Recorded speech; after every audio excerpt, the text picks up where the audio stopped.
Hi, I'm Todd Nelson. Welcome to the first virtual magazine of the Apollo Group. I appreciate you taking the time to view this inaugural edition. Our goal in trying this new method of communication is to find a more meaningful way to communicate to all of you now that our organization has grown to over 10,000 employees. We will use this process to reinforce important principles that have made Apollo the company that it is today.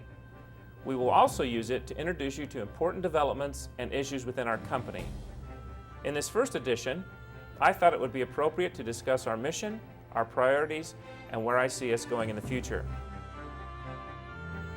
Providing working students with access to quality higher education programs was our goal from the very beginning, and it remains the same today. It is amazing that while so much in the world has changed, this singular focus has remained for us. We recognized early on that the best way to meet the unique needs of our student population was through academic programs that were specifically created to address their learning goals. We also knew that creating an administrative model that met their needs was of the utmost importance. Today, these non-traditional students make up over 80% of the college population. The key to our success has been that we never lost sight of what is important. Our students are at the heart of our mission, and they are the reason each of us is here every day. The singular focus has not changed, and we've not wavered. Through your efforts, we have managed to grow successfully by keeping it small. For our students, whether they are one of 50 at a campus in Cheyenne, Wyoming, or one of over 280,000 at any of our campuses around the world, we know it is their individual story and their personal academic success that matters. As an employer, we also know that we have seen tremendous growth over recent years. While we can take great pride in this, we also know this brings with it great responsibility. My responsibility to each of you is to work to maintain a culture of open communication, trust, and respect. I truly believe that these components contribute greatly to creating a positive work environment that is most conducive, not only to company success, but to personal success as well. For what it's worth, my own personal words of wisdom here are pretty simple.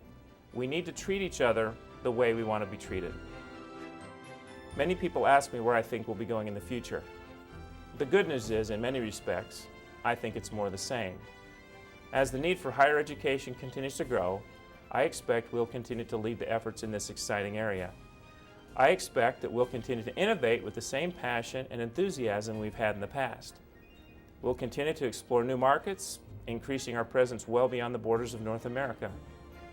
As some of you know, we now have students in countries around the world. We'll continue to look to our international expansion to go through online and local facilities. We'll continue to push the envelope with respect to development of leading-edge academic technologies and programs. We will create the next generation of education, leveraging our academic and financial resources to invest into the needs of today's workforce and new student populations.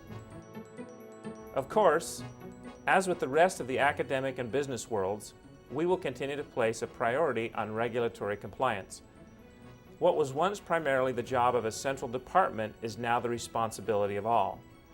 I look to all of you to understand the policies and procedures that we must operate within, and to understand the important roles you play. You'll find a compliance focus in every edition of the virtual magazine. And you'll also continue to see training updates on a variety of other communications on this important topic.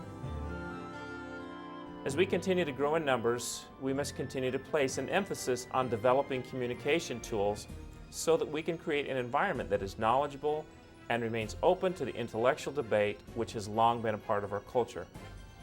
This virtual magazine is just one example of the opportunities we have to share information and create a company-wide dialogue. I also expect that we'll continue to grow in our abilities to provide all of our employees with a dynamic and challenging work environment, one that provides opportunities for development, personal growth, and advancement. One of the things that never ceases to amaze me is the tenure we have here in this company. So many of our employees have a story about what brought them here, what they love about their job, and what keeps them here. I like to believe that this is due in large part to our culture, that our employees feel like they work in an environment where their talents are highly regarded and where they're individually respected. If we're going to continue to prosper in the future, we must work to maintain this unique culture. and we must each play a part in doing so. Each and every one of you should take great pride in what you have accomplished as individuals, but more importantly, what we have accomplished as a team. Working together, we have made a difference in the lives of countless individuals, students, faculty, co-workers, and our local communities throughout the entire country. As we begin to move forward into our 30th year, I think it's important for us to take some time to reflect on what we've accomplished and where we're headed. I hope you enjoy this first virtual magazine, and I'll be talking with you all again soon.